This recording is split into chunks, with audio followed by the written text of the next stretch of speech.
BBOR Black Box Online Radio, coming to you from West Virginia. BlackBoxNid88 on Instagram for the bonus podcast. And welcome to BBOR, the home of true crime talk radio and your premier destination for unsolved mysteries, criminal psychology, and exploring the dark side of cyberspace. My name is Ned DeHaan, and I am your host, as well as the creator of Astro Psych 400 here on YouTube, and regular contributor to the Zodiac Killer channel. And a great way to support these shows is just by listening to some more content. But you can also go over to Amazon.com and have a look at the book Killer on a White Horse, written by me, Ned DeHaan. It is a novel, murder mystery, inspired by the Zodiac Manson connection, but it is indeed fictional. However, who doesn't love a good mystery? And there is always the TeeSpring page. Feel free to check out some of the merchandise.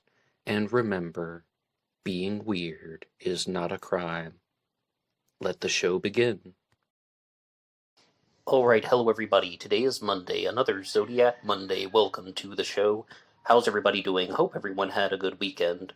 The first announcement that I would like to make is that there are going to be some new changes to this channel. Black Box Online Radio has been coming out 4 times a week over the past several months, where Monday has been Zodiac Monday, Wednesday has been now devoted to Jack the Ripper, and Friday is still the Anything Goes, where any subject is fair game. On the weekends I had been doing a regular segment about the murder of JonBenet Ramsey from 1996, and that lineup is mostly going to stay in place for a little while. I'm definitely going to keep the JonBenet segment on Saturdays until I complete the book discussion on The Death of Innocence, and which is also partnered with a book called The Other Side of Suffering, which was written by JonBenet's father, John Ramsey. But there are also going to be a series of short episodes that are going to be coming out here on Black Box Online Radio, and I've decided to call it Ned's Journal. They're going to be on the shorter side, perhaps maybe 5 to 10 minutes, and I'm going to start with the true crime subjects, but then it's going to go off into a couple different directions. I already have some mental blueprints drawn out for that. And the ambition for this is because you guys have simply requested it in the comments section. Some people are saying that they like the long-form content, and other people are saying that they like the shorter videos of 5 to 10 minutes. And somebody left a comment recently on one of the Long Island serial killer episodes by saying that he liked the longer content in the evening because you could unwind and get ready for bed, and the shorter content during the daytime. And I mostly agree with that, except sometimes in life I've had reversals where I listened to the extended podcast during the day, especially when I had a job where I could work from home, and then I could start the day like drinking the morning coffee, listening to a 1-hour show or a 2-hour show, or if you find a talk radio program that you really like, a 3-hour show, and listen to all 3 hours. And then at night you just kind of want to go scatterbrain and just jump all over the internet looking at different things. Do you remember getting lost in the weird part of YouTube? How people used to talk about that?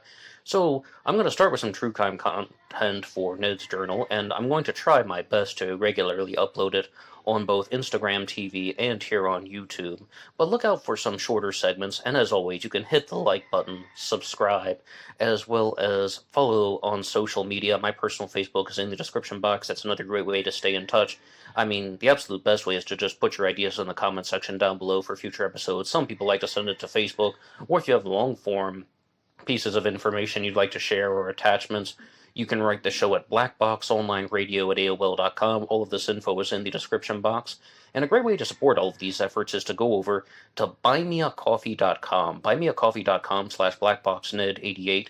That link is in the description box too. BuyMeACoffee.com allows you to make a donation or contribution to help support the show, and anybody who makes a donation will get a shout out here on Zodiac Monday. Because this is the Zodiac Killer News Report, I would like to begin with an announcement that was made by Blaine, the informant known as Goldcatcher, who brought Richard Gaikowski forward as a Zodiac Killer suspect. And I follow Blaine on Facebook, and he made the announcement that he has now completed Volume 1 of his book, Goldcatcher in the Zodiac, and he is in the process of trying to find a publisher, and he's going to use a self-publishing format, and he stated very clearly that he did not want to upload it electronically. He wanted it to be a paperback or hardback book, and I am absolutely looking forward to that one. because according to Blaine, he has stated that Goldcatcher in the Zodiac is going to be arranged in different stages. Originally, it was supposed to be a 1,000-page book, but the first volume is going to be just over 400 pages, and it is going to focus more on his particular story as opposed to that of Richard Gaikowski. But all of it, I am looking forward to reading it because, as I've stated on some previous Zodiac Killer news reports, Blaine was also a suspect in the Unabomber case. For a while, he used to live in a van, and his van was actually raided by agents, and they were telling him to shut the F up, Unabomber, and he was not only a suspect, but Richard Gaikowski was also a Unabomber suspect, accused by Blaine, and there are a lot of stories in there that I think we could, at the very least, hear out. I mean, I don't know about you guys, but I'm very curious about how all of these stories come together, or just what people have to say. And what I think a lot of you are curious about is, was Richard Gaikowski the Zodiac Killer, one of the most famous Zodiac Killer suspects? And finally getting to read Blaine's book, where he shares his personal experiences with Richard Gaikowski. And Goldcatcher in the Zodiac is going to come out in multiple volumes, but I will be looking forward to it.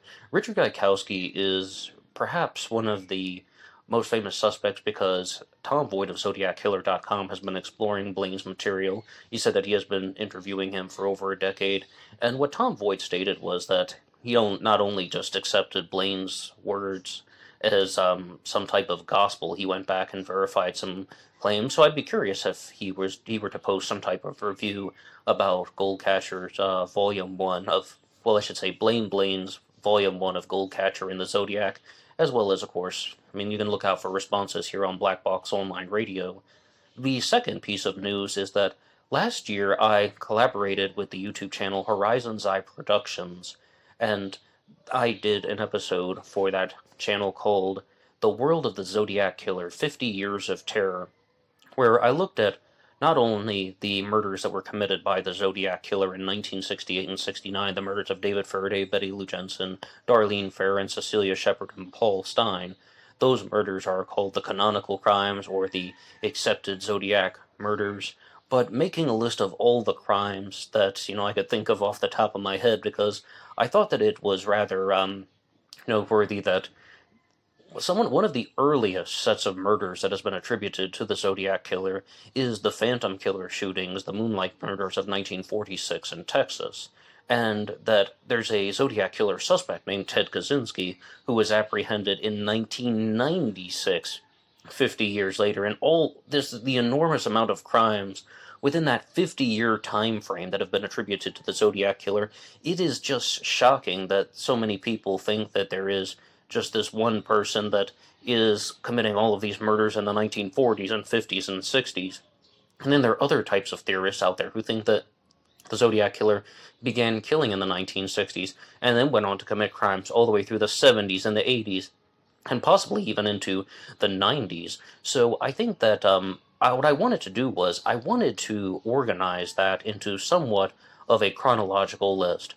And the channel Horizon's Eye Productions, which did The World of the Zodiac Killer, 50 Years of Terror, has now launched a website called horizonsfilms.com, and that video is available on horizonsfilms.com. But one of my regrets for that particular episode that I did for that channel was that I didn't include everything. I mean, firstly, I didn't know about all of the possible crimes that have been linked to the Zodiac Killer in what we could call the Zodiac Killer complex. And also, there was one particular incident that I left out, and that was the 1967 murder of Nikki Benedict, which has mostly been attributed to Gareth Penn as a Zodiac Killer suspect. There was a YouTube channel out there called the Zodiac Killer Insight series, which talked about not only was Gareth Penn, the Zodiac researcher, also a Zodiac Killer suspect, but he was responsible for the 1967 murder of Nikki Benedict. Another one that I learned about almost immediately after the recording of that episode was the Black Sapphire murder of 1965, and that's all the death of Diane Jarish. And I almost certainly do not think the Zodiac Killer was responsible for the murder of Diane Jarish in 1965 for the following reasons. The Zodiac committed the first two homicides by gun. I mean, we're talking about the first two crimes, the Lake Herman Road murders and the Blue Rock Springs shooting, which saw the deaths of David Faraday, Betty Lou Jensen, and Darlene Ferrin. And then there's the Lake Berryessa stabbing, where Cecilia Shepard is tied up and she is stabbed to death, and her companion Brian Hartman was also stabbed, but he survived. And then there's the Stein murder, where Paul Stein is murdered on October 11th of 1969 in his taxicab. And that is so different than the Black Sapphire murder for the following reason. Diane Jarish was stripped, she was strangled with her own bra, she was sexually assaulted, and when I say that, she was sexually assaulted with a tree branch of sorts, so extremely different than that of the Zodiac killer. And in all seriousness, I believe that that was a different perpetrator who committed an opportunistic sexual assault, as horrible as that sounds. Rest in peace to Diane Jarish. But one more time, that crime has been called the Black Sapphire murder because Diane Jarish famously wore, I mean, not exactly famously, to those who knew her, wore a black sapphire ring, and the ring was stolen after the murder, and she was not found to have been wearing it. And that crime's been unsolved. The ring has not been located to this day. The one thing that I think about that particular crime that makes sense is the timeline, though, because some people believe that the Zodiac killer first started operating in 1962 with the murder of Ray Davis, and then they believe the Zodiac committed the next crime on June 4th of 1963 with the Domingos Edwards murders, a double homicide of Robert Domingos and Linda Edwards in Southern California. And then the Zodiac would have committed the 1964 Swindle murders, but then most people jump right ahead to the year 1966. Well, it seems like this person is committing one crime every year going throughout the 1960s. Well, that could have been an explanation that, yes, indeed, there was a crime that took place in 1965, although the murder of Diane Jarish did not take place in Southern California like all of those other crimes. It took place rather close to Presidio Heights. It was actually, I shouldn't even say that. It was close to the Presidio, the military installation in Northern California, not Southern California.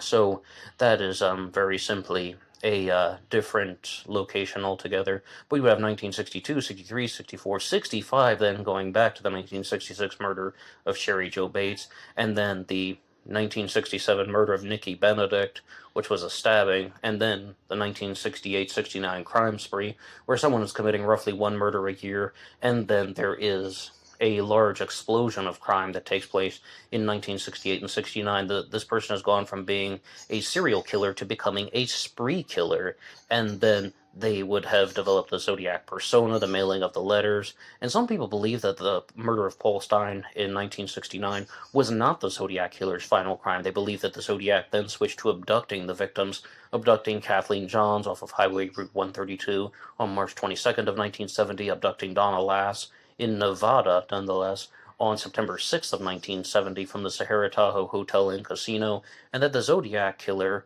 changed his pattern so he wouldn't get caught, where the Zodiac is more or less operating without a pattern so that he does not get caught.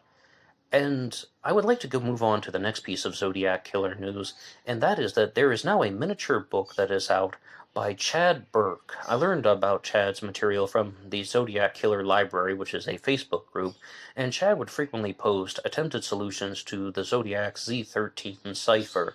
Now, not only did the Zodiac commit murders and write letters, but he also created these types of cryptograms, puzzles, which are frequently referred to as either the cryptograms or the ciphers. And the third Zodiac cipher was the Z13. It has 13 symbols in it, and Chad went through several different methods of trying to solve the Z13 cipher, and he has now released a free book called Cracked, and this is a miniature book, as I stated. When he first posted a link to this in the Zodiac Killer Library, somebody had stated that it was only 4 pages, but when I downloaded my copy, again, for free, mine was definitely longer than 4 pages, quite substantially longer than that, but I was reading it on my phone. I'm not sure what type of electronic reader the other person was using, but it is available on the app Wattpad, Wattpad, Wattpad, and again, the name of the book is Cracked by Chad Burke. So, I will share some of the info with you, but because this is a free book, I also want you guys to read the book, and as I said, you can download an app and read it for free. It's free to use Wattpad. But firstly, the Zodiac Killer introduced the Z13 cipher by saying, "Have you cracked the last cipher yet?" My name is... There's a dash, and then there are these 13 symbols, which are known as the Z13 cipher.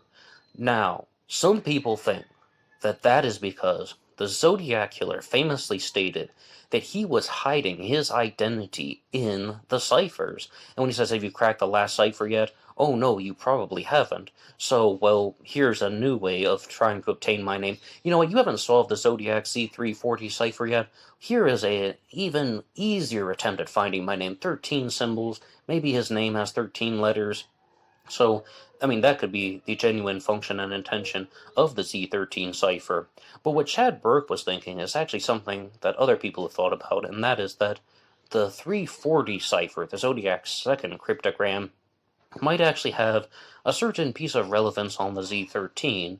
Other theorists, such as Faisal Z from France, have talked about how why not use the same method that was used to solve the Z340 cipher and apply that to the other ciphers, such as the Z13 or the Z32. The Z340 cipher was solved about 2 years ago by the team of Ural Van Eyck, Sam Blake, and of course David Oranchak.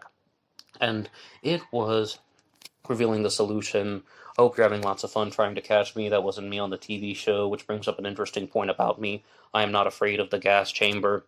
And it goes on to talk about how he has enough slaves to work for him in paradise, and other people will have nothing, slaves, paradise, death. There's a lot of Zodiac language that is very similar in that one, and there's absolutely no connection to the killer's identity in that one. There's also no connection to the killer's identity in the solved portion of the 408 cipher, although the final 18 characters of the 408 cipher have not been truly solved.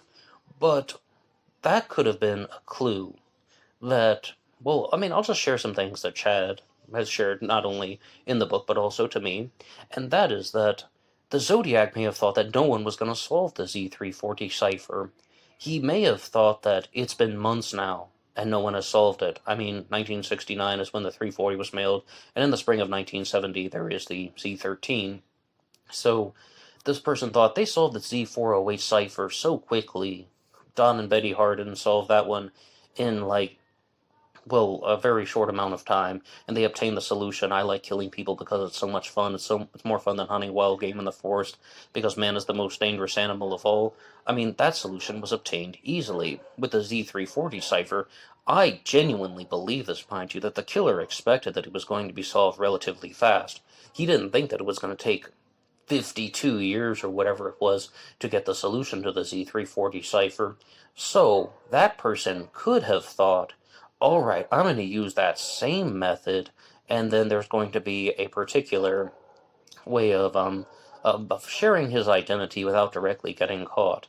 And more or less, when you look at the solution that has been proposed by Chad Burke to the Z13 cipher, it reveals a particular name, Richard Angel, although the letters are scrambled, and you have to unscramble them, and there are a few misspellings in the tradition of the Zodiac Killer, but it reveals the name Richard Angel. And, I mean, I had a couple questions. Firstly, I was like, who is this Rickard Angle, the way that it's spelled? I mean, and if you read the book, or the miniature book that is, Cracked by Chad Burke, you will see that it starts out by telling a different story of something that could go on the list of possible Zodiac crimes, and it was a crime that I was not familiar with. That is the 1967 Sunol Park slayings, S-U-N-O-L, Sunol, and these are also referred to as the Molina Rodriguez murders, again taking place in 1967, and again, I thought it was very odd for Chad to introduce a miniature book, nonetheless, telling the story of the Molina Rodriguez murders. But I was like, well, I thought this book was going to be about solving the Z13 cipher, and as I said, it's a miniature book, but then this will all get tied together for a very particular reason. Could there have been a perpetrator who was involved with not only the Molina Rodriguez murders and the Zodiac crimes? And to help us out, I'm going to go over to an article on ZodiacCiphers.com. Richard Grinnell is always way ahead of the game when it comes to documenting possible Zodiac crimes. And it says, the Sunol Park slayings. Michael Morford wrote an excellent article on the June 8, 1967 murders of Enadine Molina, age 35, and boyfriend Fermin Rodriguez, age 36, near Pleasanton, California. This was first covered on Zodiac Killer Site's forum. ZodiacKillerSite.com was the website run by Mike Morford at the time. Below I shall detail this double murder using descriptions and newspaper reports that cover the story to sequence the order of events that night. Here is a layout where the victims were found in relation to the March 22nd, 1970 abduction of Kathleen Johns. In short, meaning that they're actually 28 miles west and 6 miles south will lead to where the murders of Molina and Rodriguez took place. But they are murdered near a park, inside a park actually. And there was even a news article that was put out, which is discussed by Chad in the book Crack, that says, "No leads in murder. Alameda County Sheriff's detectives continued their investigation yesterday in the Sunnyvale area double murder of a man and woman whose bodies were found Thursday night in the Sunol area. Mrs. Enadine Molina, age 35 of Mountain View, was found shot to death outside Sunol Regional Park. The body of Fermin Rodriguez, age 36 of Sunnyvale, was found in Mrs. Molina's station wagon in Vallecillos Road, 2 miles south of Sunol, and believed to have been the murder weapon was believed to have been a .22 caliber revolver. No gun was found. Detectives have released Mrs. Molina's ex-husband after questioning." And again, from reading Chad's book, as well as looking at several different articles about the Molina Rodriguez murders, it appears that they first wanted to look at her ex-husband, Enadine Molina's ex-husband, and he turned himself into the police station when he heard that he was wanted for questioning. They looked into the guy, and they just decided that he was not the perpetrator.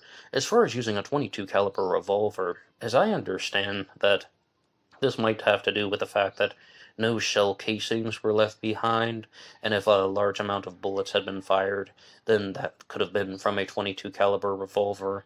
And there was a rather interesting discussion about this on the Stones Unturned podcast, talking about the different types of .22 caliber firearms. Of course, you would have the pistol rather than the rifle, but it was just even the explanation that there are .22 caliber revolvers that have 10 shots that can be fired before reloading, and they're actually much more practical for these types of crimes than it seems, as gruesome and terrible as that is, but other people might be thinking in that way.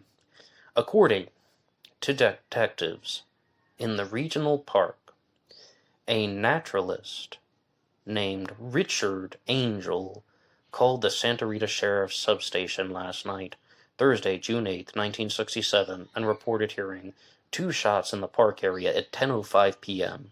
The body was discovered at 11 p.m. just outside the Sunol Regional Park.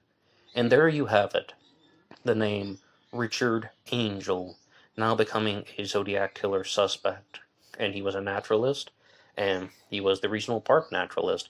And immediately what I did was, I got on Google.com, I put in Richard Angel, and I tried to find the person who was the naturalist for the Sunol Park. And it turns out, yes, he passed away. He was actually born in 1923, so at the time of the Zodiac's crime spree in 1968 and 69, he would have been about 45, 46 years old, 47 years old going into 1970. So he's on the older side, but definitely younger than some of the suspects that have been discussed. I mean, I was talking about Shel Cavale for the longest time, and the newer suspect, John Parr Cox, who also has a connection to the Z13 cipher, and there is another YouTuber out there who has attempted to solve the Z13 and inserted the name John P. Cox, I believe, is the solution to that, or I think it's like XJ or something. But the point is that there are many solution attempts out there to the Z13 cipher, and John Parr Cox is older than Richard Angel. George Hill Hotel is another very famous Zodiac killer suspect who would have been in his early 60s at the time, and this guy is definitely not the oldest suspect.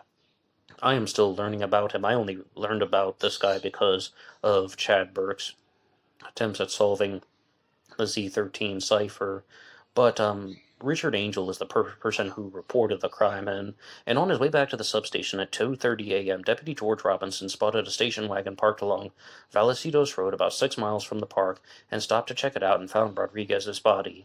He had been shot in the left breast and shoulder bone. The bullets entered his body from the front, deputies said. The murder weapon was believed to have been a .22 caliber revolver, No gun was found. Detectives ordered weekend roadblocks to canvass individuals. The weekend roadblocks were in the areas of Geary Road and Calaveras Road. Captain Tom Houchin said officers questioned persons between 10 p.m. and midnight, believed to have been the time span when the two were killed. Hutchins said that there is a possibility that another car was involved.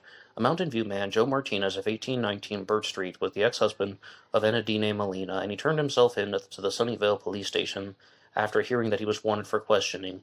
He was later released by Sunnyvale Police and Alameda County Sheriff's officers. Captain Tom Hutchins, in charge of the investigation, said, "As of now, we have no new suspects." And firstly, I read Chad's miniature book, and I think that his solution of obtaining the name Richard Angel was rather well done, because, for example, he's using a method that is similar to the 340 cipher solution. And again, I want you to read the book, so if you'd like to hear how he does this, you can read it for yourself, available on Wattpad, and you can search for that. But he pointed out that other people have tried that, such as Faisal Z from France. However, they didn't obtain very strong, convincing, or substantial results.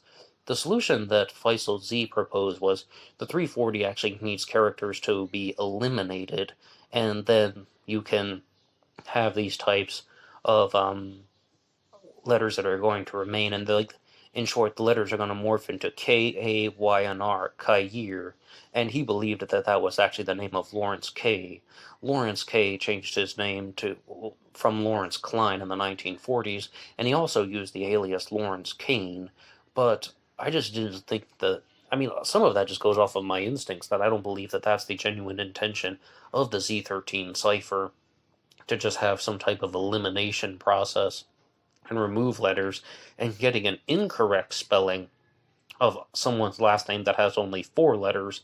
While it is true that Chad Burke's solution to the Z13 revealing the name Richard Angel has a misspelling in it, has more than one actually, it also goes to show that it seems just a little bit more convincing about how someone would cleverly disguise their name into a cipher, meaning that even if some way, somehow, somebody figured it out, and turns out that Richard Angel was indeed the Zodiac killer, then it wouldn't match up completely in line with what you would expect to find. So it's almost like a get out of jail free card. But on that same note, I would like to talk about another possible connection to the Zodiac killer case.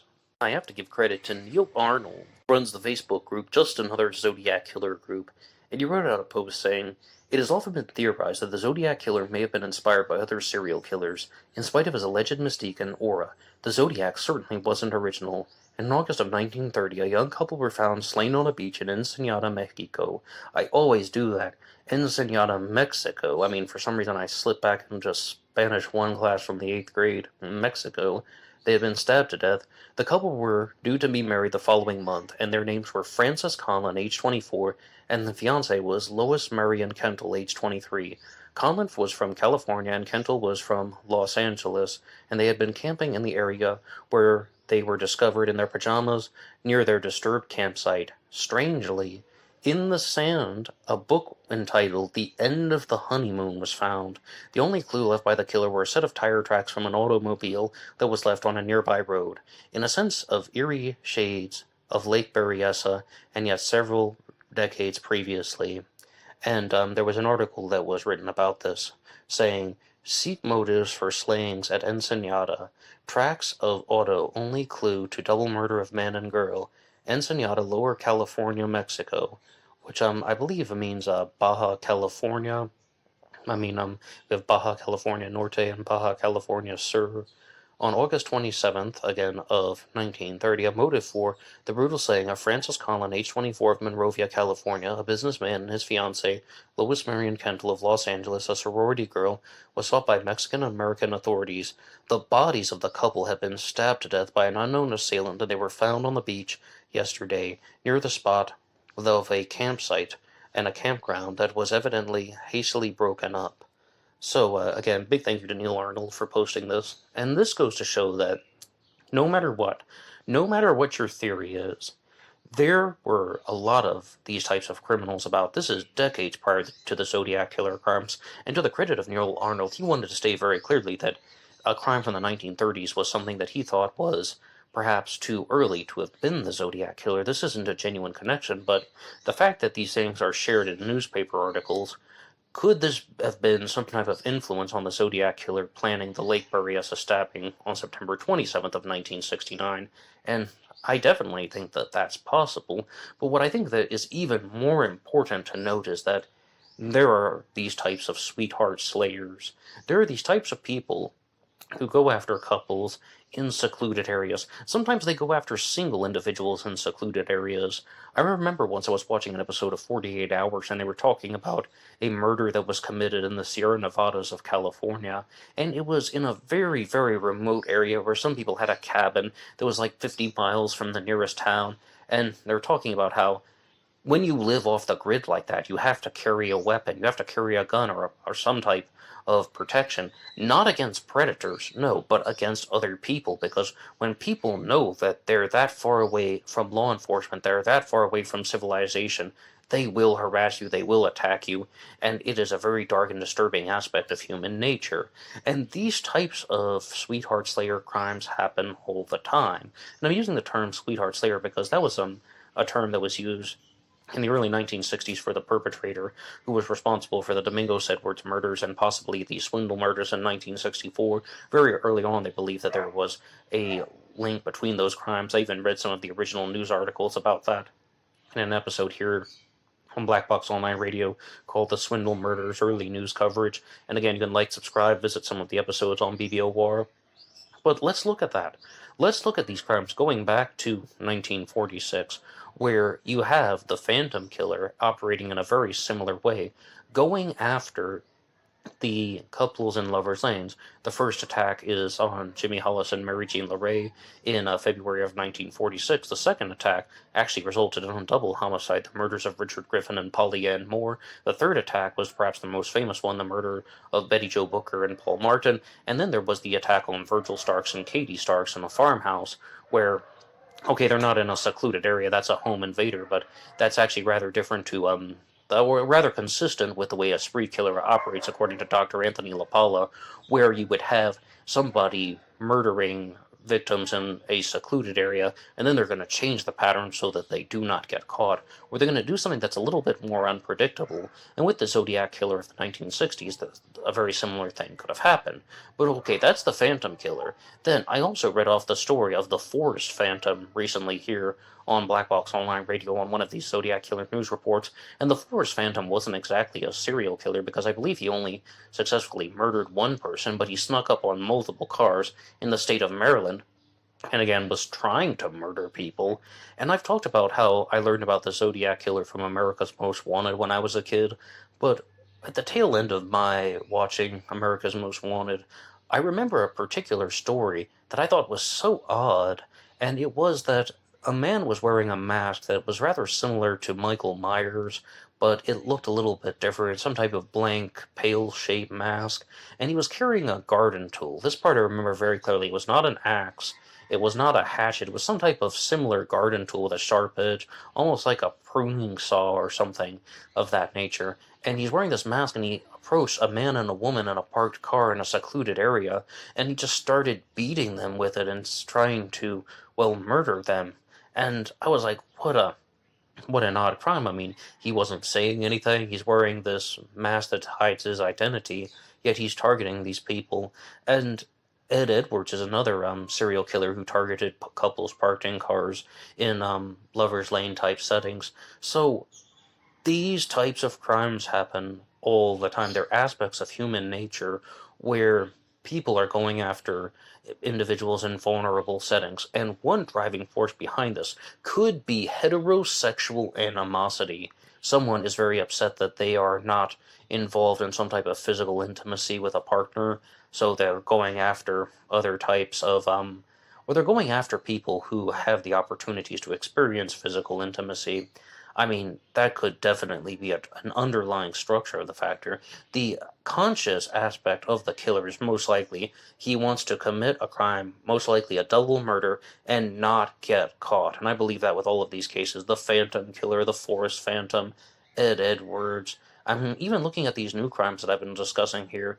The 1930s campsite murdered where there was a stabbing, again, near a water source that is rather similar to not only the Lake Berryessa stabbing, but also similar to the Domingos Edwards murders of 1963, and this crime that is new to me, learning about the Sunol Park shooting and the Melina Rodriguez murders.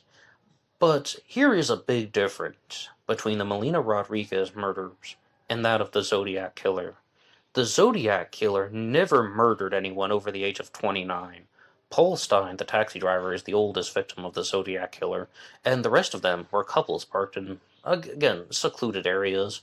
Brian Hartle and Cecilia Shepard, the victims from the Lake Berryessa stabbing, were not in the car. They were on a picnic blanket several hundred meters away, and the other two victims were most likely in the cars when they were approached by the killer. David Faraday and Betty Lou Jensen were ordered out of the car by the killer, to the best of our knowledge. I mean, I think that that's a reasonable conclusion. And then one interpretation of the Lake Herman Road murders is that David Faraday is shot first, and another one, Betty Lou Jensen, is shot first. But David Faraday is shot in the head, and Betty Lou Jensen either ran because she was afraid, or the killer told her to run because he was confident that he could hit her with the bullets as she was running away, and then she died almost instantly. But that is very similar to the Melina Rodriguez murders. But a big difference is also that the victims in the Melina Rodriguez murders were Latinos. They were Hispanic, and the Zodiac Killer only targeted Caucasians.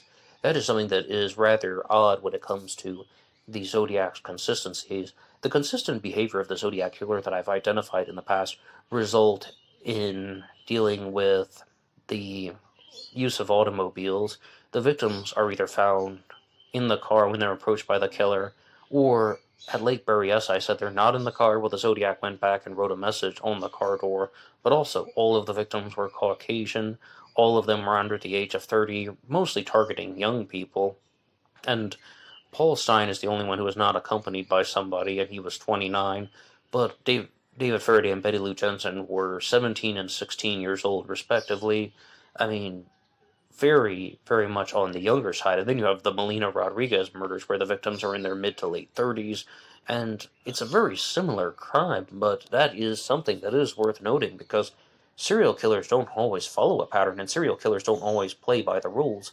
But that is something that we do think about when it comes to how the serial killer is operating.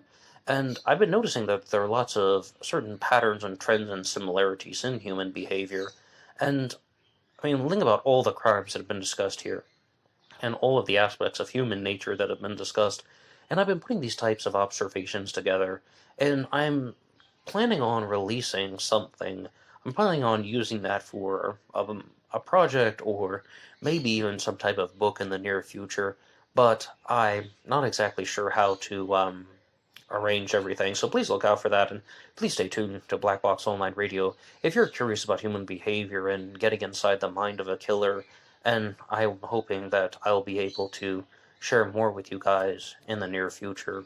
But what do you think about the Melina Rodriguez murders, and do you think that that could have been the Zodiac Killer, again, operating in 1967? You have all these crimes from 1962 up to 1966, yet the Zodiac Killer doesn't operate in 67? Well, maybe he did. What if this actually was a Zodiac crime? Or, to the people who are more in line with my types of thinking, that the Zodiac Killer primarily operated in 1968 and 69, well, what if there was a type of pre-Zodiac crime that has gone overlooked? I would love to know what you guys think about the Melina Rodriguez murders. Again, rest in peace to Enadine Molina and Fermin Rodriguez. They definitely did not deserve to be murdered like this, but to the credit of Chad Burke, I do recognize that he has pointed out that there is a strong similarity between the Lake Herman Road murders and the Melina Rodriguez murders, about how the victims could have been ordered out of the car, the male could have been shot first, and the female victim could have been running away, and then a year later someone is going to try and recreate that in somewhat of a second attempt style or fashion. And I'm simply just asking you guys for your particular feedback. And one more time, the book is called Cracked by Chad Burke. It's a miniature book that is available on the app Wattpad, Wattpad. And right now I would like to give a shout out to longtime BBOR listener Playtime, who sent me a series of documents in the past that I looked at previously, and I just kind of glanced at them. I didn't quite know what to make of them, but I wanted to respond because after discussing this with Playtime in the comments section over the course of several months and reading numerous comments from Playtime here on BlackBoxOnlineRadio, I noticed that there was something new that stood out to me.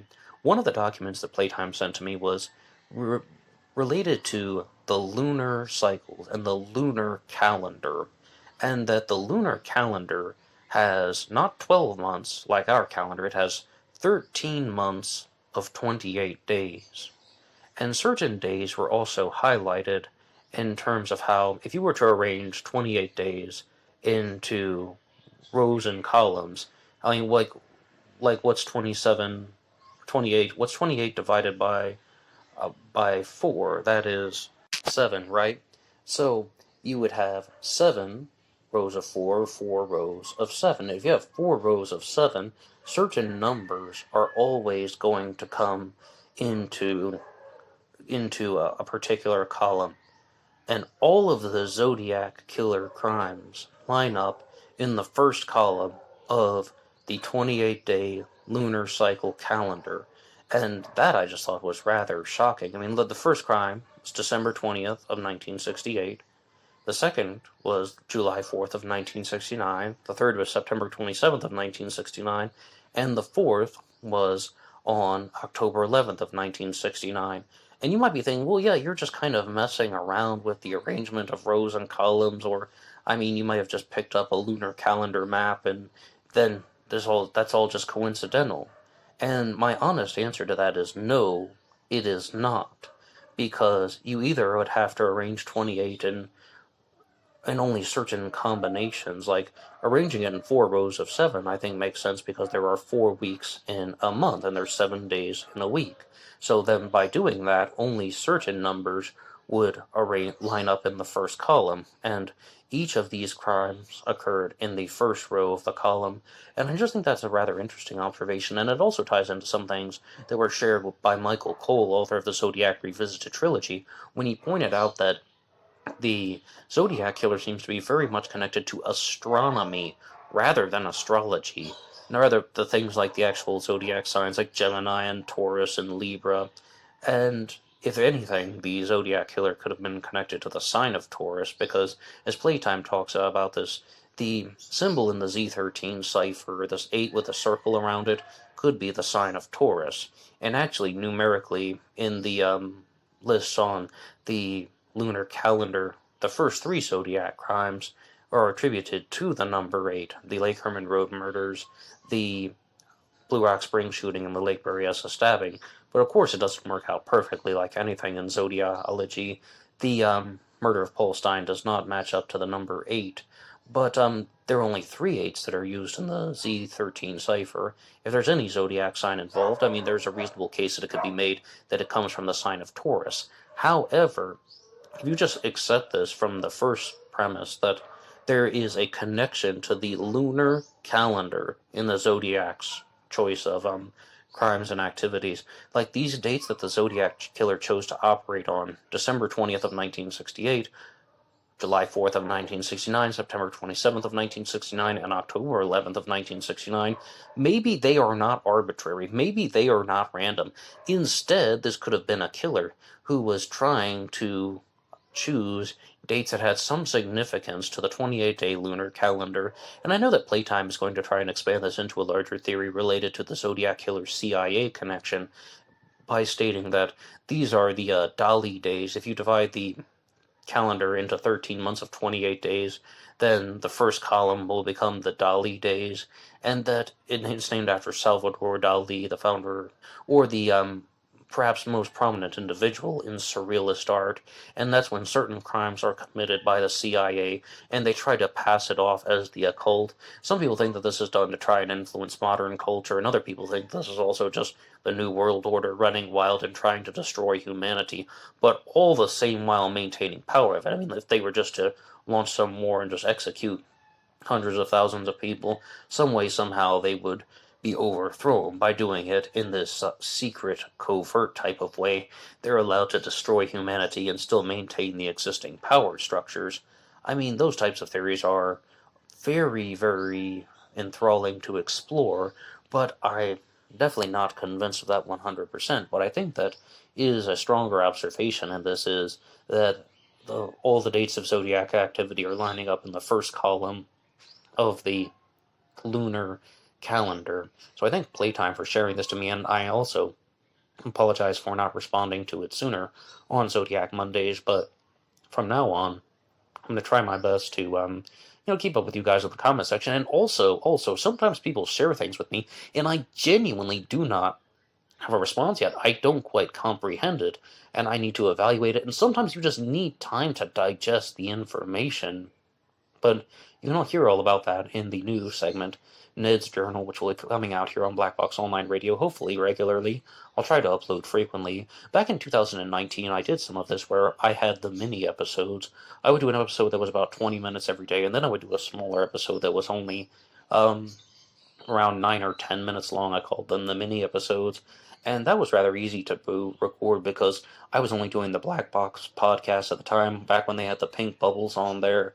And there were several regular listeners to the program. By that I mean several. Some people actually wanted to hear what was behind the black box. And thank you so much to all of those people, because they encouraged me to keep going and expand the channel in the ways it has expanded. And thank you once again to all of you guys. And why not end with our supporter shoutouts?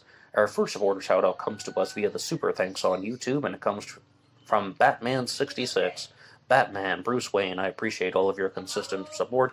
And also, I would like to give a shout out to another supporter on the Super Thanks from YouTube, the Swedish Chef. And the Swedish Chef, I almost called you the Super Chef, but Super Thanks to the Swedish Chef. I appreciate your continued support as well as talking about Black Box Online Radio in several different places on social media. You guys are awesome. Once again, anyone who supports the show on BuyMeACoffee.com with a Super Thanks on YouTube will get a shout out here on Zodiac Monday. Anybody can write the show at BlackBoxOnlineRadio at AOL.com. You can also get me on Facebook. My personal Facebook is in the description box. And there was always BlackBoxNid88 over on Instagram. And I will see you there for the bonus podcast. Goodbye.